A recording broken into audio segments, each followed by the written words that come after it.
12:01 in Edmonton. Good afternoon. Hope you had a wonderful weekend. It is the Oil Stream presented by Boston Pizza right here on Edmonton Sports Talk. Tom Gazzola, YouTube Trev with you. Big thank you to Coob for getting us up and running on the Oil Stream.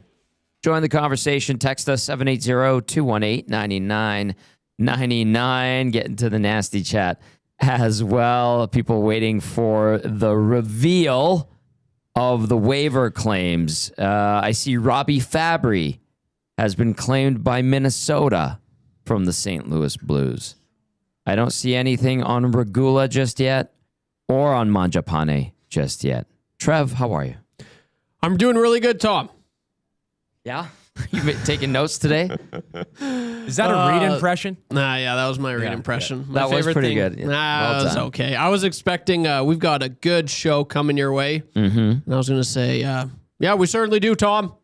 That's something that Reed always says on my drive home. He's very staunch and deadpan, but then you get him going and he gets very fired up. Yeah, to start the show, it's yes, we do, Tom. And then as he eases something in, happens and he gets angry. He just is like a flower. Yeah. Well, he just opens up to all the nasties. But yeah, Tom, it's good to be on the desk with you. It really is. Great to have We're you. going to have a great show. We're going to have a great 1 hour program. And there's lots to discuss as we're going to recap. Well, I don't know, probably get some thoughts. Discuss a little bit on the Oilers game from the weekend. Lots of trade talk, obviously, as trade deadline looms, as you see in the title of the show today. And Darnell Nurse. That's it. And just Darnell Nurse. Oh, boy. I don't know. All right. I want to talk on that a little bit, maybe. All right. We do have some news for you. And in honor of Reed, one of these. Dun, da, da, da. All right. Spec putting it out there. Regula and Mangiapane have both cleared waivers. Damn. Nobody picks them up. And now we discuss. Sure. Let us know your thoughts. 780-218-9999. Thank you, Coob. It is the Oil Stream presented by Boston Pizza. Big thank you to everybody who came out on Saturday for the on-location pre- and post-game watch party. That was great. Myself and Joaquin and Benny had a great time. And then we had a good chunk of nasties come out on a Saturday afternoon to watch a disappointing Oilers loss at the hands of the San Jose Sharks. Of course, over at BP, I highly recommend this time of day. Hit up that lunch menu: jambalaya fettuccine, baked 7 cheese ravioli, creamy mushroom and spinach bake, Bandera bread. I had Bandera bread the other day. It was so good. Pepperoni, good, spicy pierogi pizzas, whiskey barbecue chicken. That one's good. I've had that. The Meteor, timeless, deluxe, Mediterranean. Create your own pizza, lunch-side salads, all that good stuff. Take advantage of the lunch menu, and they have the $15 lunch menu as well, which is great. Yes, they do. And if it's like how it used to be when I was working at Boston Pizza, $10 individual pizzas on Mondays. Really? Yeah. It's pretty damn good. It is very individual pizza would be a small pizza? That's their smallest. So Yeah. individual, then small, then medium and large. Would But, individual, you get like, what, 6 slices?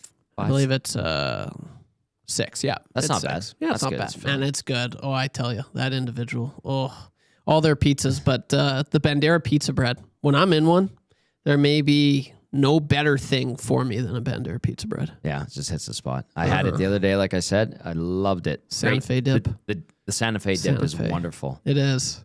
Yeah. Just drench it in it. Oh, I'm a big sauce guy. Just get it all in there. Yeah, it's good, man. Nice and saucy. All right, there was sauce distributed on Saturday. We'll get into that loss, but really quickly, let's have some reaction to the Oilers waiving Mangiapane and Regula, and neither one of them being picked up around the league. What do you think, Trev? Well, yeah, I mean, it's just like looking at it. Obviously, they were trying to make things work for Mangiapane. Like they were trying to get a trade done. Yep. That's no team was wanting it. They didn't want nothing to do with it, and I'm not surprised we are where we are. Like really, like you look at his track record this season, and it's not that there's nothing to be too happy about. Like if you're in a team in a position that wants to improve, what is there to necessarily like about what you see on the score sheet, the healthy scratch, the time on ice? There's There's not a lot there, Tommy. There really, really isn't. And No. I feel bad, though, I will say, because I think his last 4 games, like I'm going back to the Flames game. I'm pretty sure he played against Care. Maybe he didn't. But definitely the last 3 games coming off the break here, I think, in my opinion, that's the best we've seen from Mangiapane. I think he scored a goal. I believe he set a goal up. I think he looked very noticeable. And so it sucks. He's like, okay, I'm finally maybe catching my stride with this team. And then, this is how it is. So yeah, from a management, just looking at it, it's a fail. It's a colossus fail. You sign a guy, not only does it not work, but you can't trade him. And essentially you have to, send him down to the minors, which that's not fair for him because I do think he's an NHL player. Yeah. Now we'll see about the minors thing too. You got to keep in mind, you can waive a guy and he doesn't get claimed, but you don't have to reassign him. Right. I haven't seen anything on purpose of reassignment. I just saw that he was on waivers. So he can. Yeah. They could send him down, but yeah. I don't know, maybe they will. Yeah. But yeah, like I feel bad. I feel bad. And that's coming from me. I was never really too fond of the signing. I actually despised it. Yeah, you did. Originally, and not even from the point of view as a fan looking at it like, oh, he was a former Flame and, I was really cheering for this team. He was probably like when I was diehard in, I was like, I hate this guy. He's probably my least favorite player in the NHL aside from Rasmus Anderson. And I feel like a lot of Oilers fans were kind of like that, but it's not only, it wasn't that, Tommy. Like he wasn't the player who he once was when he had that one career year. Mm-hmm. I wasn't really too optimistic about it. We talk about the minutes that he was getting and what we saw from him in Washington. You didn't see a heck of a whole lot, and it's just like I initially thought there's a reason why he's playing 3rd, 4th line minutes. This has been his worst season since his rookie season. He played 10 games in 17-18, but 44 games in 18-19. That's his true rookie season. He had 13 points that year. He was plus 11. And I'm looking at his stats. The game log, too, I looked at because you were referencing the 2 points the other night. That was his first point, and then he put up another one. He had a goal and an assist against LA in that thumping that the Oilers delivered on the LA Kings. He hadn't scored a point since mid-January, played all 5 games in the month of February, and you go through his stats throughout his career, and last year wasn't a great year. He put up 28 points, 14 goals, 14 assists. He was even. He has been a significant plus player pretty much his entire career. Plus 11, plus 4, plus 1, plus 20, plus 12, plus 7. Even last year. This year, what is he? I'm looking at it right now. I know, that's why you laughed. Holy crap. Yeah, that's definitely the most glaring number. -19. That sticks out for sure. This has been an awful fit. Yeah, not a good fit at all. Do you think there are times where players, they come in, you look at Ryan Strome, maybe just first player that comes to mind I think of. He comes to Edmonton, didn't quite work out. Was it the time on ice? Did they not really figure that out? Maybe there's a lot of conversation to be had there, but he goes to New York after, and he kind of finds his game back, a little bit. Yeah. Do you think for Mangiapane's case, he could, like, it's just this team is not the right fit? Or is this who he is kind of as a player? Like, if he went elsewhere, do you think there is a little bit more? Maybe not to that like career year that he had, but that 30 to 40 point player. I think there's still an NHL player like you alluded to off the top there. It's just not with the Oilers. Yeah. Bad fit from the get-go, unfortunately. He had a good regular or preseason, a good start to the regular season, and it just cratered after that. And Scored he hasn't been able to recover. First goal for the Oilers this year. That's right. And got a lot of texts. Oh, Trev, how do you like that? How do you like them apples, Trev? And then you're like, okay, that's good. And then here we are. The wheels fell off a few months later. Very quickly. I'm just going back to his game log from the start of the year. I think he had a few points out of the gate. He had like everything. 2 goals in 2 games, 3 points in 3 games. Then he went his next 4 without a point, scored a goal against the Habs on October 23rd. And then he went 1, 2, 3, 4, 5 games without a point, -5 in those 5 games, scored against St. Louis, and then picked up an assist the next game against Dallas. Then he went -3 against Colorado, -3 against Columbus. With all of these with no points, like it fell off and he was fast. fine. I'll say that for a third time, that it took a sideways turn very, very quickly for Andrew Mangiapane. So he has not been claimed off of waivers. The big one that was Robbie Fabry by the Minnesota Wild off of the St. Louis Blues. And no Alec Regula being claimed as well. Those two put on waivers yesterday by the Edmonton Oilers. We want your reaction. 780-218-9999. Hop into the Nasty Chat. Nasty Chat, you're doing your thing. I already saw a bunch of messages in regard to this. I'm going to go to Troll, who says, it would have been nice to put Regula on waivers 2 months ago. Keep Stetcher. You know, a guy that can actually play in the NHL. Yep. In hindsight, Troll, 100% agree. Feel a bit bad for the player that gets waived and no one wants. That's from Dave in Section T. Collingwood Rob says, what a surprise. Insert sarcasm here. 31 other teams do not see Regula and Mangiapane as NHLers. Bruins fan Chris says, Mangiapane ain't getting picked up. He's a plug, says Bruins fan Chris. Mark in the Park says the Preds and Wings start in 15 minutes. Yes, that game should be just underway. That text came in at the end of Log Shop. Coach Mike, you're all over this Nurse Riley trade proposal. I have not talked about it. I saw it. I don't think it's going to happen. Nurse Riley? Yeah, sorry, man. Like Morgan Riley? Yeah. Interesting. Mark texting in. I'm going to get to Mark's text in a couple minutes. Okay, we talked about Mangiapane, Trev. Alec Regula not being picked up. I don't think anybody's really surprised, to be honest with you. The only thing that I thought was intriguing about him is he's young. He's played in the NHL this year, and he's a right shot defenseman, which is a commodity. At the end of the hangout, Maddie was asking, 0.5 Oilers get picked up. And I was like, okay, I'll go over. I'll take Regula, right shot defenseman. They're at a premium, but it doesn't happen. So what do you think of Alec Regula as a player? And then nobody picking him up. And then where do you see him going? Do you see a future for Alec Regula as well? Well, I don't think the Oilers currently see a fit for him in this organization. I'm surprised. And we kind of touched on this. I'm really starting to, like, as I get older, the more and more preseasons I watch, to just write off the preseasons. Exactly. Like I Good because like I'm like, there's a little bit of, oh well, look what he did here, and that's kind of what the narrative was for Regula coming out of preseason. Like, so many people were just, oh, where's this Regula guy been? That's why Stan Bowman claimed him from Boston.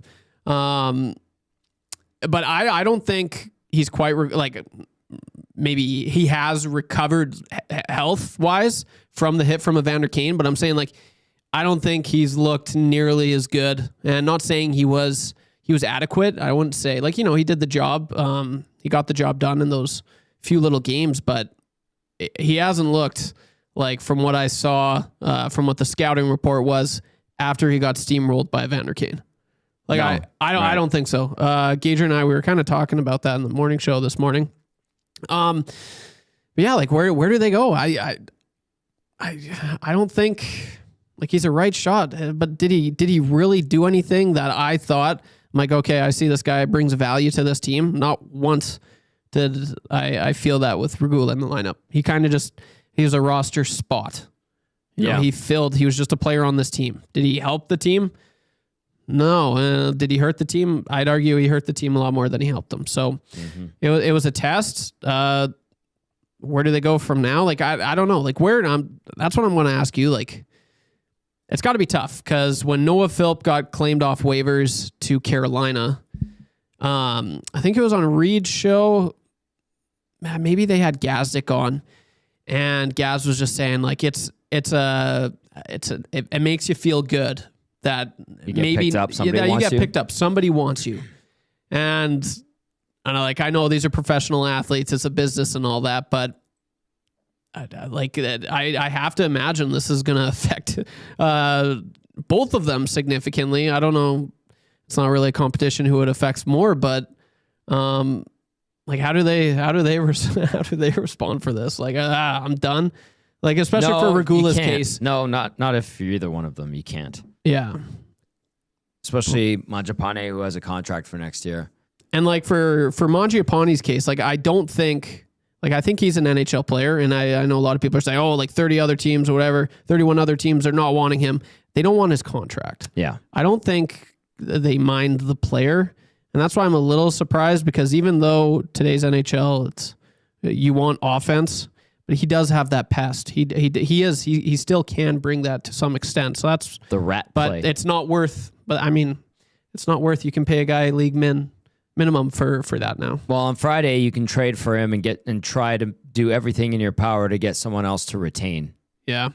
i.e. the Oilers, but they don't have a lot of cap space. So, and the other thing too is, say they can't get rid of him this year, in the offseason they could try to trade him, and it would probably cost them some retention or another pick or something like that.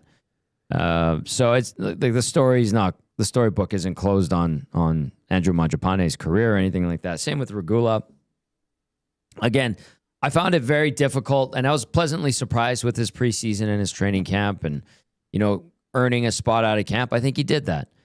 However, the expectation for him, I didn't really have a ton, considering he had barely played any NHL games. I think he had 22 under his belt at that point, and he had come off of a major knee injury, where it usually takes a full year of playing hockey to actually return to quote unquote normal. And, at the time, what was he, 23, 24 years old when the Oilers went and plucked him off waivers, and he didn't have a lot of those games, like I said. And man, that's an uphill battle. So swing and a miss. Yeah. But who knows? Maybe there is a player there that gets to salvage his NHL career. Is it going to be in Edmonton? I don't know. And Probably not. Maybe. I mean, if Stan Bowman's not here, Alec Regula probably isn't. Let's not kid ourselves. I agree with that. And it's tough too, like coming in out of the lineup, like that's not an easy thing to do. No. And you're supposed to be developing right now. Yeah, and there is a conversation to be had where, and I have time for it. Like, what if? But I think he did get those games. Like, I think there was a stretch there where he was playing. He came back. It was over a month, and still, like there was nothing really there. Yeah. That I saw, but. Like, again, you look at what happened with Troy Stetcher, in one game, out one game, in one game, out one game. I mean, I've seen crazier things. Not to say, like, he's not going to... the ceiling isn't that high for Regula, but he could potentially find a place in the NHL. Mm-hmm. But limited rule. Like, that's who he is. You're not getting anything crazy with this guy. All right, Reed Wilkins is down at Rogers Place. Stan Bowman is speaking to the media today. We will try to bring that to you at some point on the Oil Stream. And if we don't, then definitely EST afternoons will. I think Koob was looking to set that up for us. Yeah, we'll get Zach on there. We'll keep you updated if he says anything of significance. I know some people have said they expect Szymanski and Howard to get called up. We'll just wait for the Oilers to make official word of that, and we'll go on from there. You wanted to jump in with something? I have some text I want to get to, but for sure. I want to hear what you have to say first. Yeah, just a quick question, Tommy. Andrew Mangiapane, like, I don't know. I kind of just want to hear your thoughts on this. Not that I'm blaming Connor and Leon, but I just want to hear your thoughts on this. His first after hours, he talked about how much Connor and Leon, like, I remember he said they both called me up. They said, you will be an awesome piece to this team, essentially. Like, kind of what they said. Yeah. We would love you to be here. And then here we are. Like I guess the question is, what are your thoughts on that? Just leave Connor and Leon. Just focus on the ice. Like I know there's these scouting. Mitch Marner talked about it at the Four Nations, talking about the guys going to, and obviously that's Mitch Marner going to Vegas. But I don't know, man. I've been thinking about that a lot recently. Like why? Like maybe they should just not. I wonder if they're asked to do that too. Yeah. Like if they're try to convince a guy to come. Yeah. To Edmonton. Yeah. Okay. I think they're just doing their part to help bring guys in. That's how I would look at it. Yeah. Now, them being like, hey, you're going to be a big part of this team. You're excited. Everybody's excited. You want to feel wanted. Yeah, exactly. So that's how I kind of look at it. What Connor and Leon say and what actually happens, obviously two different things. What those two say and what management has in mind, or what kind of leash the coach has in mind for the player, can be completely different. You would like, and ideally, it would be everyone in lockstep, but as we know, that does not happen, as we have firsthand witnessed with the Oilers in recent weeks, with the Paul Coffey being thrust back behind the bench. Not everybody's on the same page in this organization, and dysfunction has been thrown around a lot more, and I think that's a fitting term for this organization lately, especially. A lot of that dysfunction has been mitigated in years past, recent years past, but it's crept back in. And that leads me to this text that came in. And it came in from Mark, who said, there's an argument to say Ken Holland has been the Oilers' best GM in history, and we just let him walk away. Why do GMs struggle in Edmonton? My answer to you, Mark, and great point, is because they have an owner who meddles, and he takes advice from people he shouldn't be taking advice from. And when he gets frustrated, he doesn't trust the people he put in place to build the team, who are generally really good hockey people that know what they're doing. He doesn't trust them or loses trust with them, and then goes and does stuff on his own. Paul Coffey is a great example of that. Now, I hope it works with Paul Coffey behind the bench. I like Paul Coffey. I don't know if this was the right move. I don't think it was. Didn't sound like it was desired by anyone. It was confirmed to me again last week how this was the owner's call by multiple people around the organization. That's my answer to you, Mark, about why do GMs struggle in Edmonton? Dysfunction. I think Ken Holland did a great job for 4 years keeping his team, or shielding his team from owner desires and meddling. Yeah. And I think ultimately it did cost him in that last year, where he was a lame duck GM and president of hockey operations, because the owner, taking advice from somebody he probably shouldn't take advice from, gets the idea that Jeff Jackson needs to be the guy. Well, I have nothing against Jeff Jackson being the guy if he's the next phase of the organization, but doing it at the time they did, and basically making Kenny Holland, who's one of a Hall of Famer and was won Stanley Cups and cleaned up the mess that Chiarelli left behind, got the team to 2 Stanley Cup finals, a conference final, and a second round exit to the eventual Stanley Cup champions in Vegas. Like, how does that make sense, you guys? How does that make sense? Like, if Jeff Jackson was the next guy to come in and oversee the team after Ken Holland and his contract had expired, fine. That is fine. But to bring him in when he did and to do what they did to Ken Holland is a perfect example of why GMs struggle in this market, because they're always looking over their shoulder. Someone's gunning for them. They are given this role, but then there's always somebody pecking away at them, telling them they're doing something wrong, and they got to worry about a bunch of BS when really they've got enough on their plate with running a damn hockey team in the NHL. That's why I think, Mark, GMs struggle in Edmonton. That's just my 2 cents. That's a good 2 cents, Tommy. Thank you, Trev. Yeah, that's very well said. Yeah, it is interesting, man. Like, Pete left a tire fire. Pete left a tire. There's a song about it. Great song. Someone wrote a song about it. And comparing the rosters from what Pete left to what Kenny was able to do, in a matter of even a year, but really like 2-3 years in.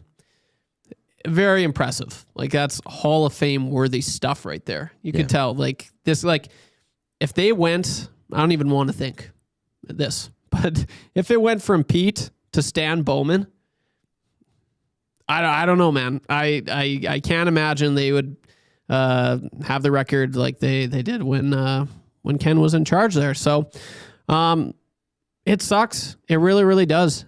Like it just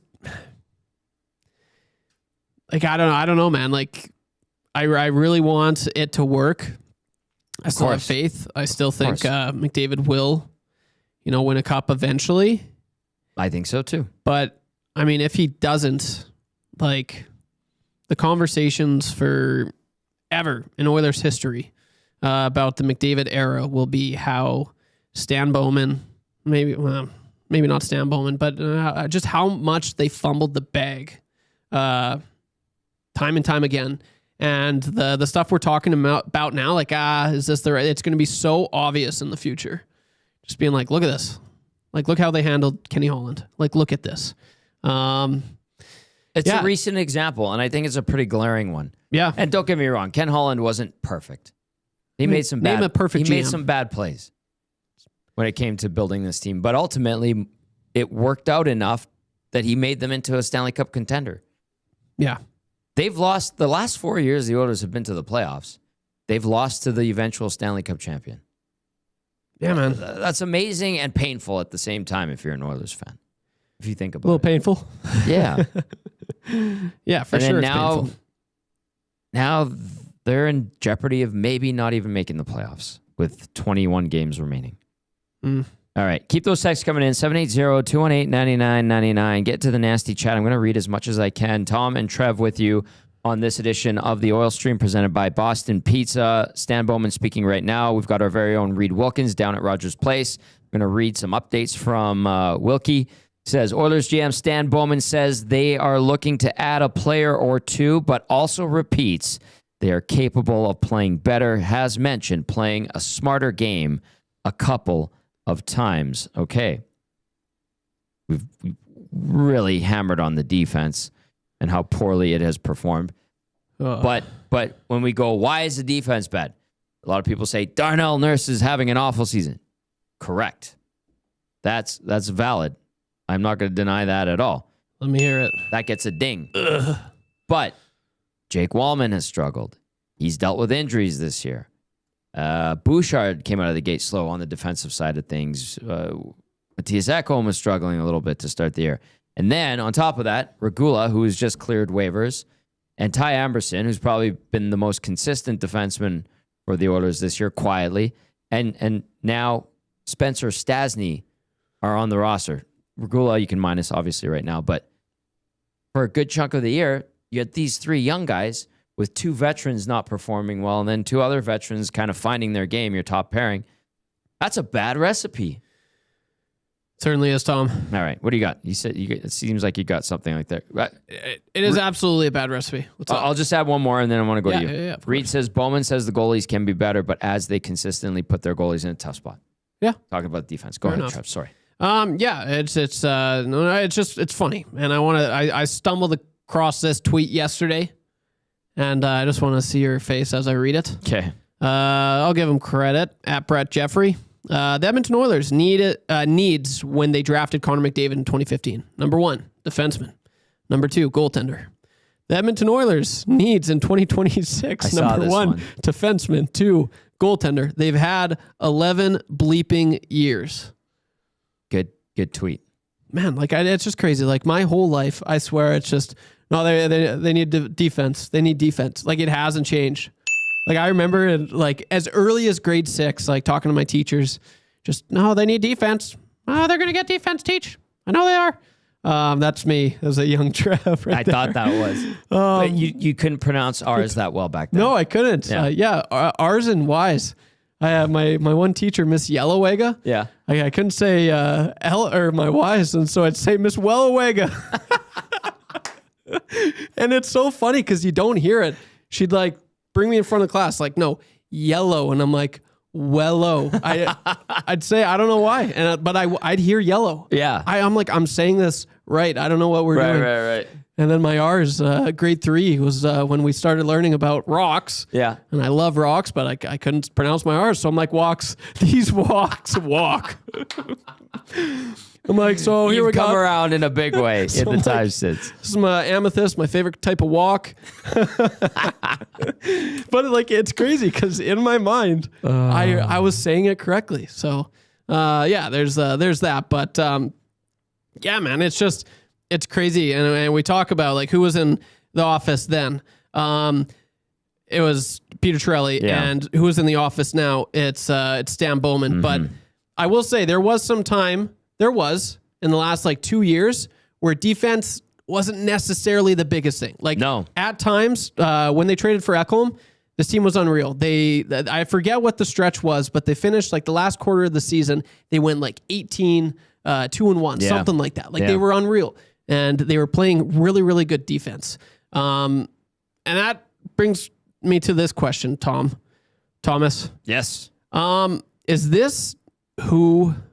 Like, are they in a funk? Do you trust in this Oilers decor? Do you trust in the team as a whole playing defense? Is the solution in the room, or do they have to go and make a trade? Not in the room. They need better players. Yeah. I've come to that understanding. Because here we are. They don't have, what have I called them? The horses capable of getting the job done. They've downgraded in too many areas. Yes, they still have the thoroughbreds leading the pack. Yes, they still have a decent first pairing with Bouchard and Ekholm. Ekholm's getting older. Bouchard's been really solid since like mid to late November, which is good. Still has his blips defensively, among others. 2 young guys on the third pair is rough. That second pairing is very rough at times. I know it's the bane of some people's existence. And then the bottom 6, not enough effective NHL players. Yeah. There's been too many downgrades personnel-wise. Yeah. They just don't have good enough players. Fair enough. And in the nasty chat, Statue Boss Productions, a full season-long funk, ? And like, the reason why I posed the question is because, yes, you do bring up some very, very good points, but a lot of the core pieces, and maybe that's what's changed. But I mean, you remember McDavid getting just so annoyed answering this question. He's answered a lot of questions, but he said in the Cup final last year, yes, we can play defense. Yes, we can play defense. And so maybe I'm optimistic. I just have faith that they can figure it out because it's too late. They clearly can't.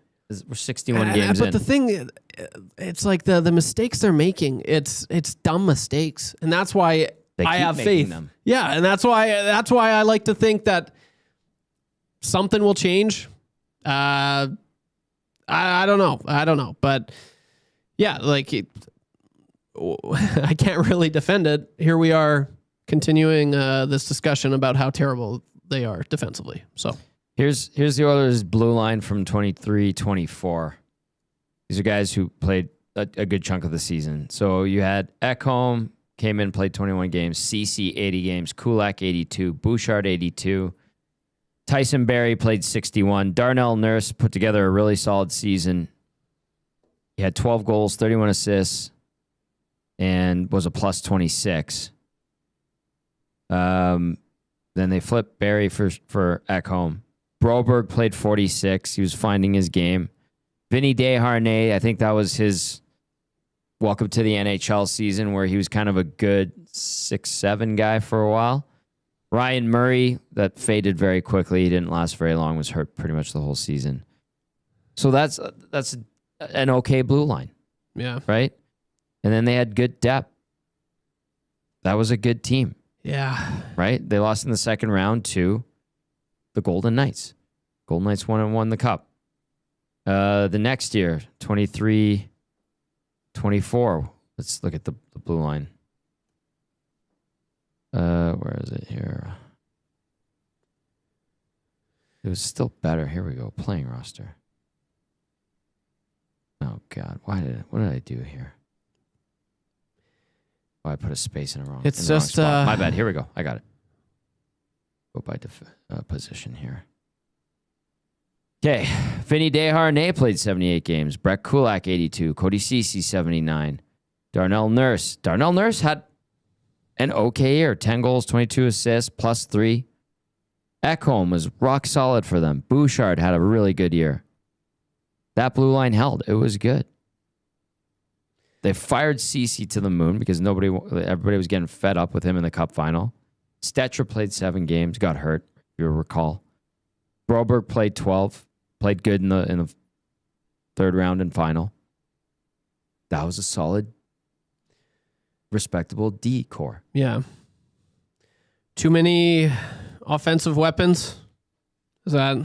No, that team went to Game 7 of the Stanley Cup Final. Like how it's we can nitpick it. That was a damn good team. Yeah, for sure. But like for this D pairings that they have right now, too much offense, not much defense. They don't even provide much offense. Yeah, aside from Bouch. Yeah, that's isn't that something? Here's how I look at the defense. Let me know what you think. 780-218-9999. Like maybe Trev said too offense focused, but soft. And if the focus is on puck moving, that's great. But guess what? When you're a defenseman, you also have to get the puck away from the opposition in your own zone to move the puck to your forwards. And then whatever system they're doing or whatever lack of support they're getting from their forwards, they seem to struggle moving the puck out of their zone. People are like, oh, it's the system.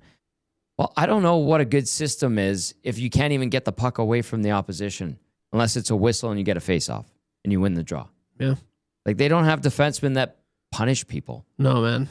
They don't. And it's kind of I was thinking about it. I was like looking because I'm coming to the same conclusion as you, Tom. Like, it's ideally a right shot, physical, mean presence that gives the opposition like hell as soon as they cross the blue line. Yeah. Like that's the guy. Checks well. Yeah. The only thing's defense, but kind of like the only one I could really, and I'm sure if I looked at every single roster, I could look and I could find, maybe a handful of those, but kind of a dying breed.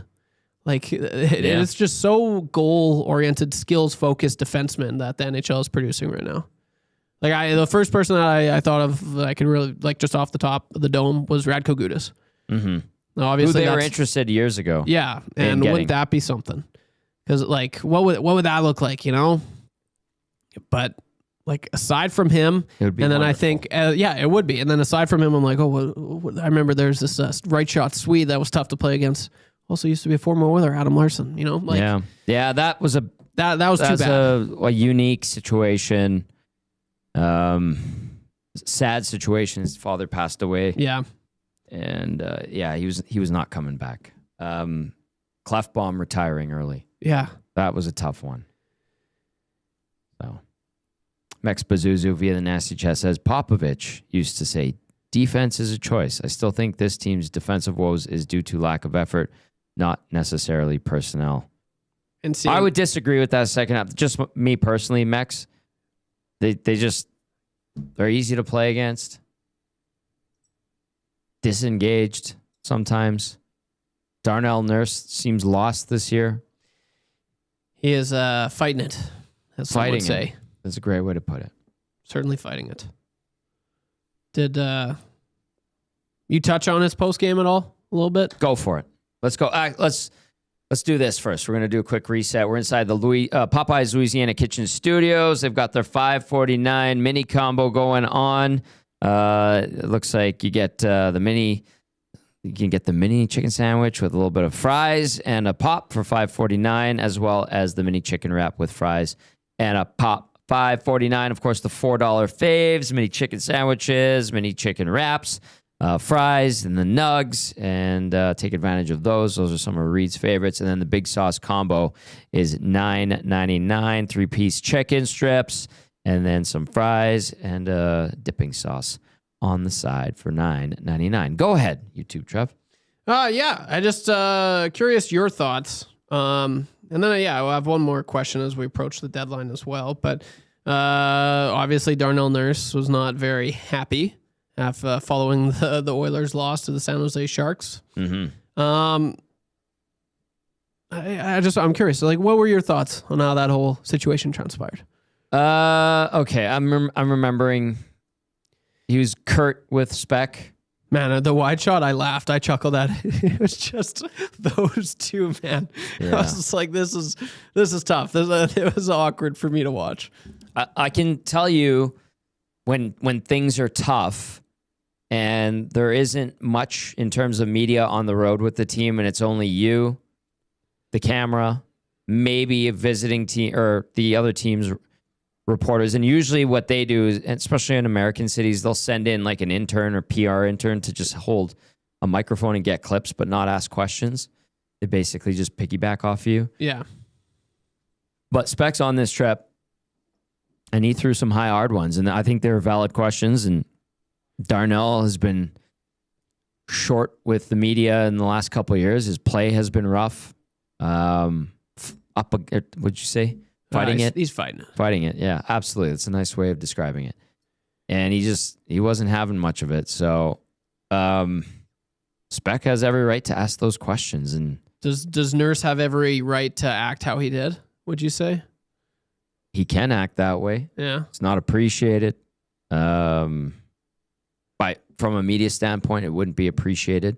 But what it does do is create something to discuss. So Spec, whether it's a great elaborate answer or being short answered, has something to write.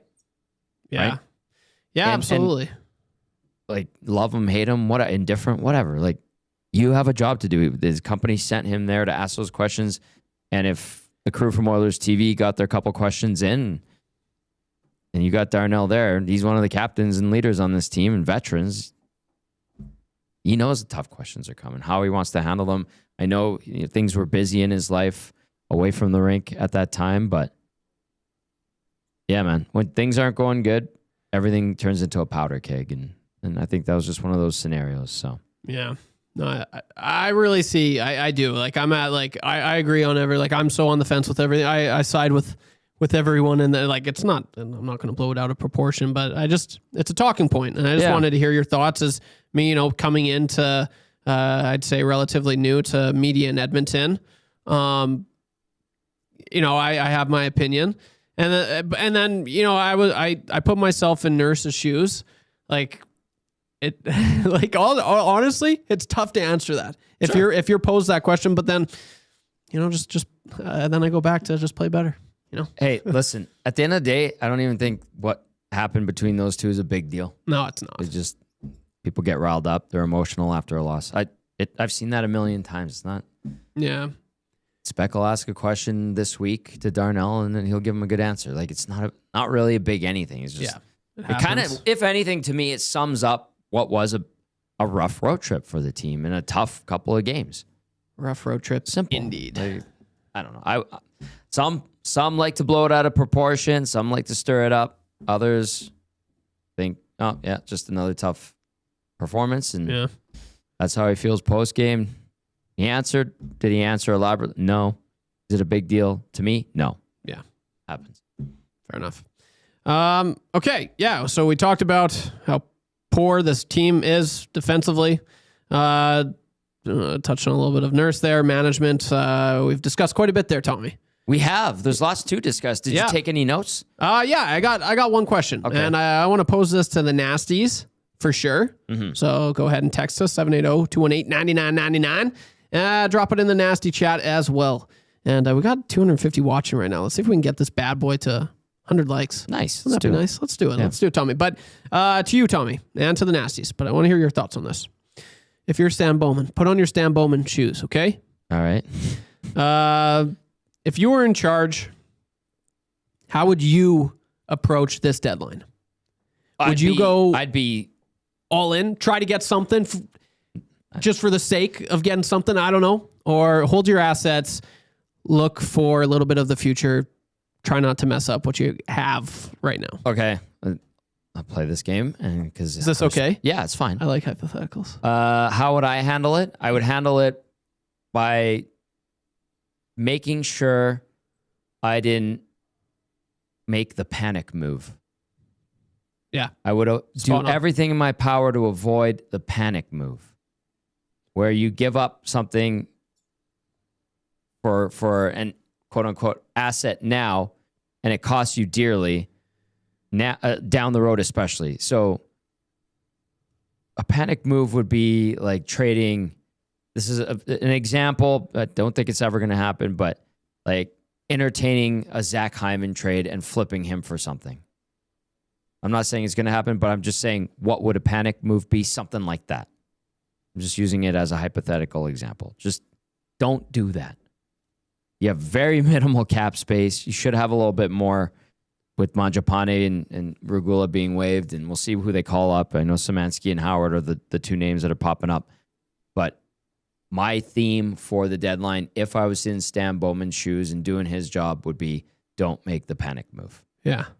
That's right on top there, Tommy. I saw a poll and it was like, what would you do? Kind of make a significant trade, do add a piece, not a big piece, but add a piece, or just kind of go in with what you got right now. And I was kind of surprised, but by far it was like upwards of 50% fans wanted a significant trade to happen. Of course they did. I am not at all surprised. I guess. Well, Here maybe Trev, maybe a more realistic thing. Don't make the panic move would be my motto. Yeah. But if you can find ways to upgrade your roster with little trades, do that. Do it. Yeah. Yeah. Yeah, I'm kind of leaning towards, I don't know, man. I really don't think it matters this year. I don't think whatever little trades they can make will make them go to be a legit cup contender. Yeah. Well, I feel like that is kind of fading quickly. That idea of them and being so a cup contender. that's why I'm like, hold, don't make a trade just for the sake of making a trade because you're giving into the pressure, anything like that, obviously. But I don't see the value in that. I would rather hold, save your assets. See what you can do this summer and next year. Like I said it before the season even started, Tommy. I was already looking forward to the following season. I knew this one was going to be. Yeah, this was going to be a tough year. It was going to be tricky. We've been saying that since the summer. So it sucks to be right. Almost right. Let's see what happens here. There's still some hockey to be played, and maybe they wake up. But when you only have 1 3-game winning streak all season long with 21 games left, not a good sign. Timber Woodsman texting in says, if I was Stan Bowman, I'd tell everyone I suck and I am sorry for all the bad moves and just walk away. Thank you, Timber Woodsman. Appreciate that. BP Tony, what's up, Tony? Says, Tommy, if I was wearing my Stauffer shoes, we're getting McCann and Riley and Connor Murphy and Jason Dickinson. Yep, man, dare to dream. Jason in Leduc says, I would try to unload Wallman for another different type of D. Other than that, my hands are tied by my crappy decisions, and I have to eat it this year. It's from Jason in Leduc. CB radio guy chiming in. Holy moly, did I just hear a common sense response? Tommy hit the nail on the head first to do so on this station. Just because Speck and Dusty don't get along doesn't mean his question was a bad one. A panic move would be trading Darnell Nurse, but he's bad, so trade him. Thanks, CB radio guy. Appreciate it. Haji says Bowman was the panic move, ironically. Yeah, I didn't love that decision. I go back. I remember I went to the press conference, and then I whipped into the studios at our old station, or at our old location, and me and Dusty sat there on Oil Stream, and we're like, what are they doing? I don't get it. And still, I don't feel understand. the same way I did 2 summers ago. Hasn't been great. Yeah. Troll says, hold assets, try something in the summer when there's more cap room. Ontario Mom says, TG, I just caught up on the live portion of the show. People have to understand, too, Ken Holland was operating under flat cap era. He made some bad bets, just like any GM. Same with 97 getting compared to other greats, and there accomplishments. No one takes into account a big chunk of his prime had no cap room to operate. Yeah, that flat cap sucked. And they were good point. They were on the up and up in 1920. They were fighting for top spot in the Pacific. Yeah, Tyler Ennis, Andreas Athanasiou, Green. I was like, holy crap. Yeah. This is awesome. Then boom, world shutdown, Tommy. That was weird. Tango says, has anyone noticed Tommy only reads text and not nasty chat? I guess I just proved you wrong, Tango. Ha! But I will say I do focus on the text line more than the nasty chat. Sometimes it's hard to keep track of the nasty chat. I'm just being honest. It's always kind of been that way. Sorry, Tango, if that hurts your feelings, you can just text in. And I think Tango does, unless it's a different Tango. We got 2 tangos, Tommy. Maybe we do. Hey, we need to get to the numbers game brought to you by Play Alberta. When you play in Alberta, it stays in Alberta. Hit up, I think Jay's got his play of the day going up there. He and Haas put together a parlay. I was checking things out. I saw the D-Gen Den hit twice on some big ones. Well done, D-Gen Den. Yeah, I forget what it was. Yeah. But they start off. The lock shop. Pretty happy. Yeah. Oh, yeah. Good. vibes. Nice stuff. When you play over at Play Alberta, use your game sense. All right, numbers game. I'm just going to throw it at you. What do you want for numbers game? Numbers game. Yeah. We could take it anywhere. How many over under 1.5 trades the Oilers make before the deadline? I'll go over. Yeah. I think they'll try to. I think they'll legit try to address someone on defense and a bottom 6 guy. Yeah. To what extent, like how impactful will those trades be? Totally subjective, but I feel they're not going to swing big enough to appease the fan base. That's my prediction. What say you? Yeah. I'll go with under just cause. I don't think there's going to be much. I thought the one trade that was going to happen would have been the Mangiapane trade, and it didn't happen. So I really don't know what else they could do. They're between a rock and a hard place, and they have themselves to blame for it. Yeah, they put themselves in this jam. Whose fault is this? Theirs. Cheers, Stan. They created this situation. Yeah. Bruins fan Chris says under on 1.5 trades at the deadline for the Oil. Yeah. That is the numbers game. The coach texting in says, hold most assets, maybe look at moving Hudson for a right D. I think Pacific is theirs for the taking, and then who knows what can happen in conference final, or may I say Stanley Cup final. That's from the coach. Anaheim's looking really good in the Pacific. They are charging at the right time. Beat Edmonton in that span. They've got a 5-game heater.